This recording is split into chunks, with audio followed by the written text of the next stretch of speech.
예수 그리스도의 이름으로 감사하며 기도하옵나이다. 아멘. 할렐루야. 예, 명절 잘 보내셨습니까? 네. 명절의 즐거움도 잠시 이 코로나가 이 확진자 수 약 3천여 명 정도 됐다는 소식에 이 기쁨과 불안감이 공존했던 한 주였던 것 같습니다. 저 또한 개인적으로 보면 추석 연휴가 딱 끝나고 이 목요일 날 이 백신 2차 접종을 했는데 온몸이 얼마나 아프던지 어제 저녁까지 끙끙 앓다가 이렇게 은혜 중에 섰습니다.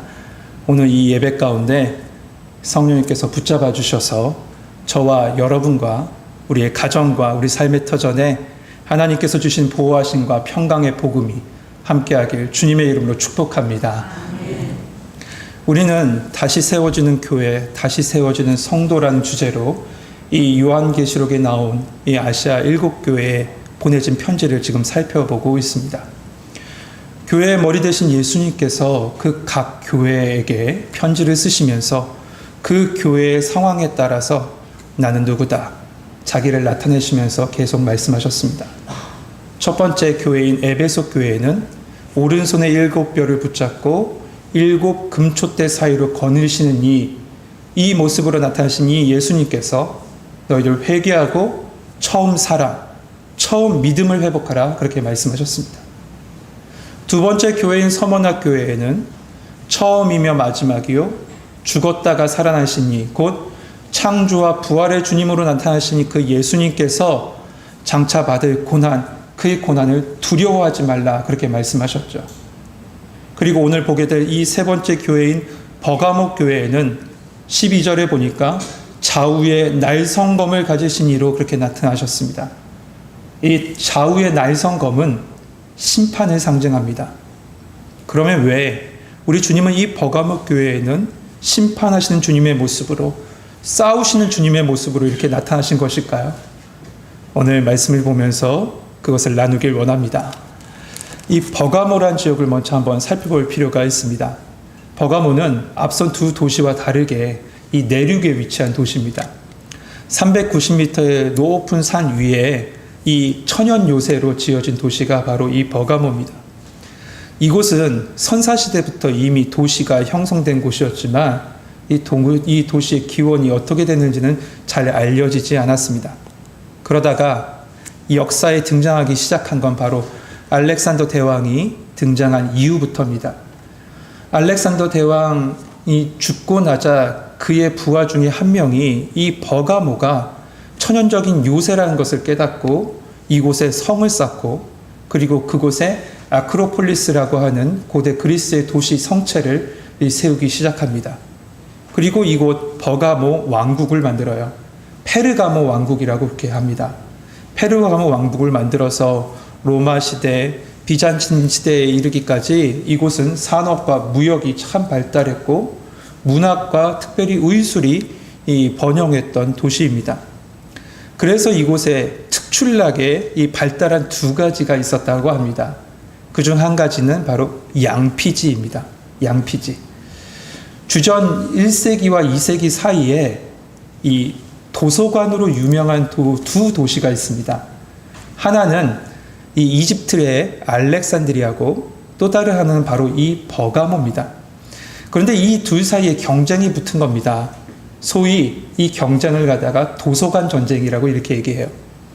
그런데 당시 대부분의 이 모든 도서는 책은 파피루스로 이렇게 사용했기 때문에 이 경쟁이 딱 벌어진 후에 이집트에서 이 파피루스의 수출과 공급을 딱 중단시켜 버립니다. 그러자 이 버가모가 대체할 것을 갖다가 개발해야 했는데 그것이 바로 동물의 가죽으로 만든 양피지였습니다. 그래서 이 양피지라는 영어를 보면 영어가 퍼치먼트인데 이 퍼치먼트가 퍼가멘, 버가모에서 나왔습니다. 또 하나 발달한 것이 있는데 그것은 바로 의술이었어요. 이 당시 이곳에는 종합병원이라고 할 수 있는 아스클레티움이라는 곳이 세워졌습니다. 이 아스클레티움, 로마 황제 중에 칼리큘라라는 사람이 있는데 이 아스클레티움에 와서 자기의 병을 치료받고 나서 이 버가모에다가 대형 원형 경기장을 지어줬다는 이야기도 있습니다. 그만큼 의술이 발달한 곳이 바로 버가모입니다. 그런데 이렇게 발달했던 이 두 가지 모두 다 이방신들과 다 이 관련이 있고 이방신을 섬기는 제사와 관련이 깊은 것들이었어요. 대부분의 도서들은 다 이방 제사와 그들의 신들에 관한 내용이었고요. 종합병원이라고 하는 아스클레티움도 의술과 뱀의 신이라고 여겨지는 아스클레티우스, 이 아스클레티우스의 이름에서 따와서 그렇게 지어진 겁니다. 그래서 그곳에서 이렇게 행해지는 의술이라는 것이 일단 민간요법, 당시 좀 스파가 유행했다고 하는데 스파나 향기나 테라피 같은 거로 치료한 후에 마지막에는 꼭 이 뱀의 신에게 가서 이 절을 해야지만 치료받는다라고 그렇게 여겨졌습니다. 이 밖에도 버가모에는 술의 신이었던 디오니소스, 그리고 우리가 잘 아는 제우스 신전, 그리고 로마 황제를 섬길 수 있는 그 전용 신전을 가지고 있는 그야말로 우상 숭배의 도시였던 겁니다. 그래서 주님께서 오늘 본문 13절에도 이렇게 말씀하신 겁니다. 내가 어디 사는지를 내가 아노니 거기는 사단의 권자가 있는 데라. 사단의 권자가 있는 곳. 이처럼 우상 숭배와 황제 숭배가 판치던 그런 도시에 세워진 교회가 바로 버가모 교회고, 이를 주님께서 다 아신다라고 말씀하고 계세요. 성도 여러분, 예수님은 에베소 교회를 향해서 내 행위를 다 안다라고 말씀하셨습니다. 또한 서머나 교회를 향해서 내 환난을 다 안다라고 말씀하셨죠. 그리고 오늘 버가모 교회를 향해서 내가 어디 사는지를 다 안다라고 말씀하세요. 이처럼 주님은 우리의 모든 것을 다 아시는 분이십니다. 아멘. 성경은 아예 이렇게 말씀하죠. 우리의 머리털까지 다 세고 계시는 분이라고요. 아멘. 그렇습니다. 우리 주님은 다 우리의 모든 것을 아세요. 우리의 상황도, 우리의 형편도, 우리의 삶의 모든 것도 다 아십니다. 이처럼 버가모 교회가 어디 있는지 아신다고 하신 그 주님은 이어서 이렇게 말씀하십니다. 우리 13절 말씀 같이 한번 읽어보겠습니다. 13절입니다. 시작.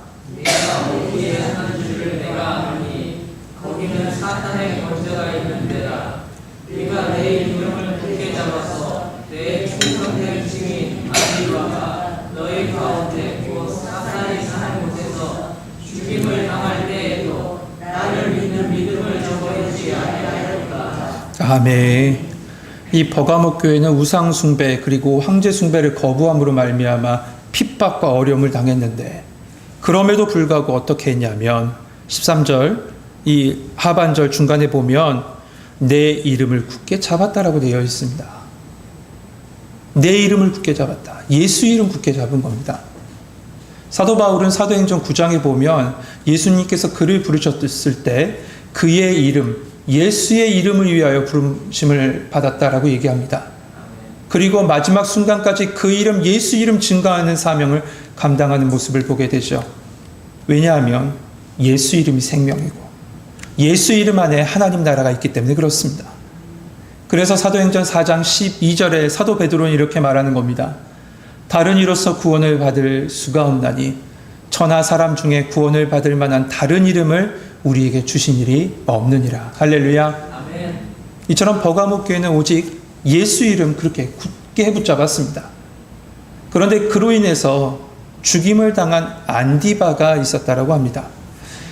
이 안디바가 누군지 정확하게 우리는 알 수는 없지만 초대교회 전승에 의하면 이 버가모 교회 담임 목사로 그렇게 알려졌습니다. 그런데 도미티아누스 때, 그 황제 때 황제 숭배를 거부하자 이 불로 이렇게 빨갛게 달궈진 그 쇠놋 그 황소 위에 이 안디바를 그냥 위에다 얹어 놓았답니다. 그러니까 어떻게 되겠어요? 처참하게 타 죽고 그 자리에서 순교했다라고 이야기가 전해집니다. 안디바는 이 자신의 삶을 복음의 제물로 드려서 예수 그리스도의 향기를 하나님께 온 세상에 펼친 바로 충성된 그런 증인이었던 거죠. 그런데 예수님께서는 이 안디바를 예로 말씀하셨지만 지금 버가모 교회 모든 교인들이 그런 어려움, 교회의 리더를 잃어버린 그런 어려움 중에서도 이렇게 믿음을 지키면서 신앙생활을 했던 것, 그것을 지금 칭찬하고 계신 겁니다. 그렇다면 우리를 한번 돌아보죠. 지금 우리에게 찾아오는 믿음의 시련과 고난을 우리는 어떻게 대처하고 있습니까? 이 버가모 교회의 모습은 우리에게 시사한 바가 큽니다. 그 시련이 올 때 우리가 꼭 붙잡아야 될 것은 오직 예수 그리스도의 이름밖에 없는 줄 믿습니다. 그런데 이렇게 핍박과 고난을 받을 때 그렇게 믿음을 지켜온 교회지만 유혹에 넘어진 것 또한 버가모 교회였습니다. 14절 15절 보면 그러나 내게 두어 가지 책망할 것이 있나니 거기 내게 발람의 교훈을 지키는 자들이 있도다. 발람이 발락을 가르쳐 이스라엘 자손 앞에 걸림돌을 놓아 우상 제물을 먹게 하였고 또 행음하게 하였느니라. 이와 같이 내게도 니골라 당의 교훈을 지키는 자들이 있도다. 예수님께서 버가모 교회가 믿음을 지켰다는 점, 그 점을 칭찬하셨습니다. 하지만 이들 역시 책망할 요소가 있다고 하셨어요. 그것은 바로 유혹에 넘어졌다는 겁니다. 그런데 이를 예수님은 뭐라고 말씀하시냐면 발람의 교훈을 지키는 자들이 있다라고 말씀하십니다. 여러분, 발람의 교훈이 뭘까요? 민수기 22장에서부터 25장에 나온 이야기입니다. 선지자 발람이 모압 왕 발락에게 이 뇌물을 받고 이스라엘을 저주하려고 합니다. 그러나 3번이나 그 모든 것을 시도했지만 하나님께서 그 모든 것을 끝끝내 막으심으로 저주가 아닌 도리어 칭찬을 하고 축복을 하게 되죠. 도저히 저주할 수 없게 되자 이 발람이 하나 꾀를 내는데 이스라엘을 타락시킬 방법을 이 발락 왕에게 가르쳐 줍니다. 그것이 바로 뭐냐면 모압 여인들을 통해서 이스라엘 청년들을 유혹해서 음행하도록 하고 그 우상의 음식을 먹고 이방신들에게 절하게 한 겁니다. 이것에 결국 이스라엘은 넘어졌습니다. 그로 인해서 하나님께서 진노하셨는데 하나님께서 보면 민수기에 보면 연병으로 이스라엘 백성 24,000명, 그 24,000명 그 자리에서 죽게 돼요. 이 악랄한 이 발람의 이 악한 수법이 지금 니골라당이란 이름으로 2장 6절에서는 에베소 교회에 들어왔고 지금 버가모 교회에도 나타난 겁니다. 다만 에베소 교회는 그 모든 유혹에서 이겨냈지만 이 버가모 교회는 그렇지 못했던 거죠. 왜 그랬을까요? 그건 바로 선포된 말씀을 붙잡고 살아가냐 아니면 그렇지 못하냐의 차이예요. 사도 바울이 3차 전도 여행을 마치고 이 밀레도에서 에베소 교회 장로들을 그곳에 내려와서 만나기를 청합니다. 그래서 그곳에서 만나죠. 그때 당부하는 말이 사도행전 20장 28절에서부터 30절에 나옵니다. 그 말씀을 보면 여러분은 자기를 위하여 또는 온 양떼를 위하여 삼가하십시오. 그러면서 29절에 이렇게 얘기합니다. 내가 떠난 후에 사나운 이리가 여러분 가운데 들어와서 그 양떼를 아끼지 아니하며 또한 여러분 중에서도 제자들을 끌어 자기를 따르게 하려는 어그러진 말을 하는 사람들이 일어날 줄 내가 아노라. 에베소 교회는 실제로 이 사도 바울의 말처럼 사나운 이리 같은 그리고 어그러진 말로 현혹한 자들이 들어왔습니다. 그러나 교회는 말씀을 붙잡고 그 말씀을 붙잡고 계시록 2장 2절 말씀대로 자칭 사도라 하는 그 모든 사람들의 다 시험해서 그 거짓된 것을 다 드러냅니다. 그러나 버가모 교회는 그렇게 하지 못했던 거죠. 흉악한 이리의 침투, 교회를 허무는 작은 여우의 침투를 막아내지 못했던 겁니다. 이처럼 버가모 교회는 큰 핍박을 이기고도 작은 유혹에 넘어지고 만 겁니다. 바로 이것이 사단의 전략이죠. 마틴 루터의 설교 중에 자주 사용되는 예화가 있습니다. 어느 날 사단이 자기 부하들을 모아서 성과를 보고하라고 했답니다. 첫 번째가 와서 이렇게 얘기합니다. 저는 그리스도인들을 다 콜로세움의 사자밥으로 만들었습니다. 그러자 사단이 크게 놀라면서 화를 냈답니다. 야, 그게 어쩌단 말이야. 죽은 사람들 모두 다 천국 갔을 거 아니야. 두 번째가 들어와서 이렇게 말합니다. 저는 선교사들이 탄 배를 다 침몰시켜 모두 죽게 했습니다. 그러자 사단이 또 화를 내면서 이렇게 얘기합니다. 그래, 그건 조금 효과는 있겠네. 그런데 구원받는 사람, 그 사람들이 구원받았다는 사실은 변함없잖아. 마지막 세 번째가 와서 이렇게 말해요. 저는 오랫동안 신앙생활한 한 명의 성도를 골라서 사업을 너무나도 잘 되게 하고 많은 돈을 벌게 했습니다. 그랬더니 점점 여가 생활에만 관심이 쏠려서 이제는 교회를 잘 나가지 않습니다. 사단은 이 세 번째 보고를 듣고 나서 크게 기뻐하고 미소 졌답니다. 여러분, 이처럼 사단의 유혹은 예수님을 잘 믿는 것처럼, 믿음을 잘 지켜가는 것처럼 보이게 하면서도 달콤한 유혹으로 서서히 우리를 주님에게서 멀어지게 하죠. 제가 어느 글에 보니까 사단이 인간을 파멸시킬 때 대수롭지 않게 여기는 7가지 덫이 있다라는 글을 보았습니다. 대수롭게 여기지 않는 7가지 덫이래요. 덫이래요. 한번 들어보세요. 첫 번째, 누구나 하는 것인데 내가 했다고 죄가 될까? 이게 첫 번째 덫이라고 합니다. 두 번째, 아직 젊으니까 신앙은 나중에 나이가 들어서 갖자. 세 번째, 아주 미미한 것은 양심에 큰 가책이 없어. 네 번째, 이번 딱 한 번이니까 괜찮지. 다섯 번째, 그동안 너무 힘들게 살았으니까 이 정도 보상 측면에서 괜찮아. 여섯 번째, 나에게 주어진 좋은 기회가 아닐까? 마지막 7번째입니다. 아무도 보지 않으니까 문제 없겠지. 여러분 어떠세요? 사람은 큰 산에 넘어지지 않고 작은 돌부리에 넘어진다고 합니다. 버가모 교회는 큰 핍박을 이겼습니다.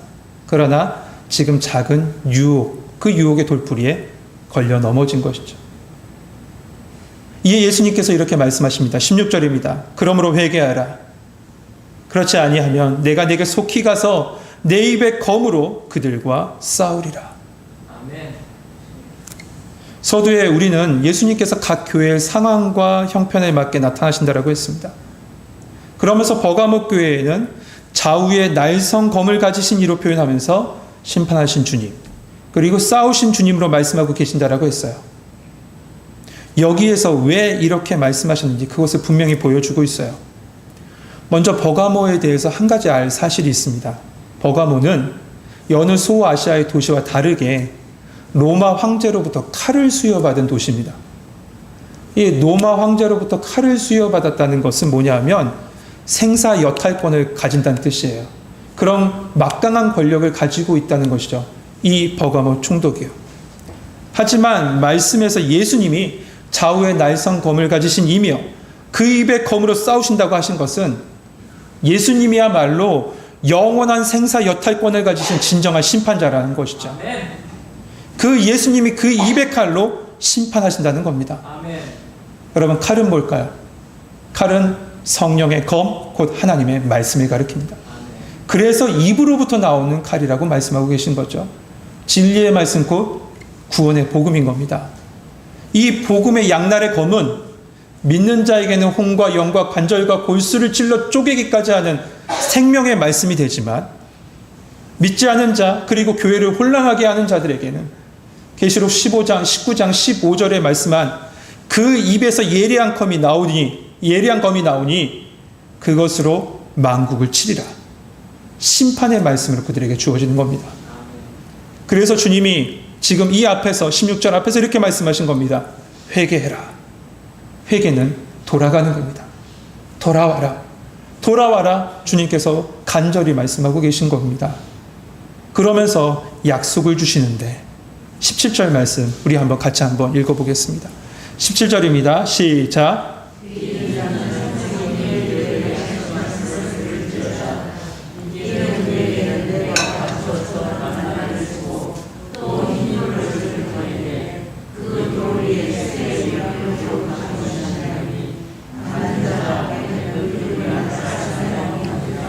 아멘.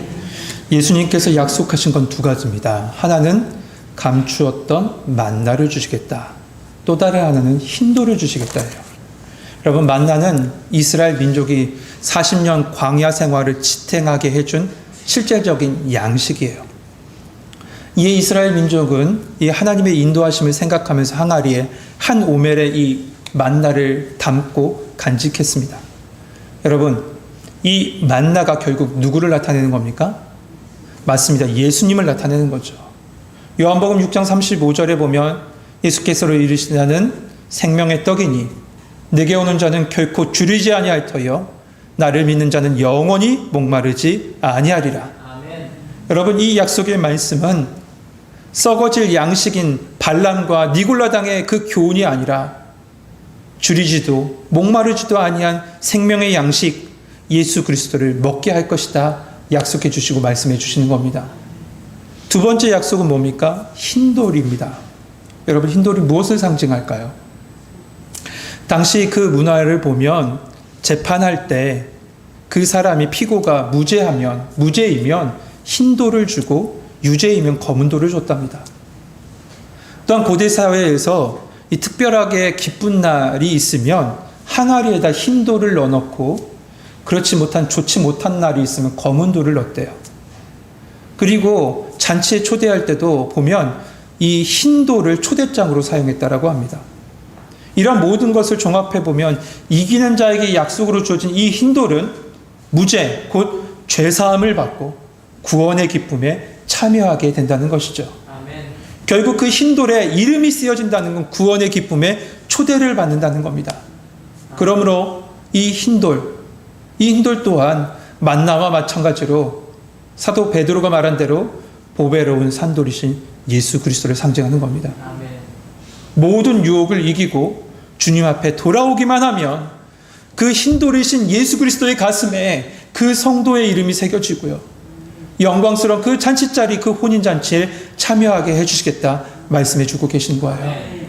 여러분, 발람의 교훈은 이스라엘의 올무가 돼서 우상의 제물을 먹게 하고 죽음으로 이끌었지만 우리 주님은 생명의 떡을 먹게 하심으로 영원한 생명으로 우리를 인도하십니다. 사랑하는 성도 여러분, 버가모 교회는 핍박에서 승리했습니다. 하지만 유혹에서 넘어진 자들이 있었어요. 어둠의 권세는 지금도 우리 앞에 유혹의 덫을 놓고 지금도 넘어지기를 기다리고 있는지도 모르겠습니다. 그렇다면 우리에게 다가오는 발람과 그 니골라 당의 유혹은 무엇일까요? 아마 각자에게 다가오는 유혹의 모습은 다 다를 겁니다. 그러나 그것이 무엇이든지 간에 우리가 그 모든 유혹에서 승리할 수 있는 길은 13절 내 이름을 위하여 예수 이름을 위하여 그 예수 이름을 굳게 붙잡는 것이고 아멘. 그 입의 검 곧 말씀의 검으로 승리하는 줄 믿습니다. 아멘. 오직 말씀 붙잡으시고 예수 그리스도 붙잡으시고 그 말씀으로 승리하심으로 말미암아 줄이지도 목마르지 않는 하늘의 양식과 저 영원한 하나님의 나라를 소유하는 기쁨을 누리는 우리 성도님 되시길 주님의 이름으로 축복합니다. 아멘. 기도하겠습니다. 은혜로우시고 사랑이 많으신 하나님, 우리를 주의 자녀로 불러주시고 주님의 백성 믿음의 사람으로 이렇게 세워주시니 감사합니다. 수많은 유혹 속에서도 오직 주님 바라보길 소망합니다. 오직 예수 이름 붙잡게 하여 주시고 그 말씀의 능력을 힘입어 살아가게 하여 주옵소서. 어떤 유혹이 올지라도 성령님 우리를 지켜주셔서 오직 주님의 길 걷게 하여 주옵소서. 예수 그리스도의 이름으로 감사하며 기도하옵나이다. 아멘.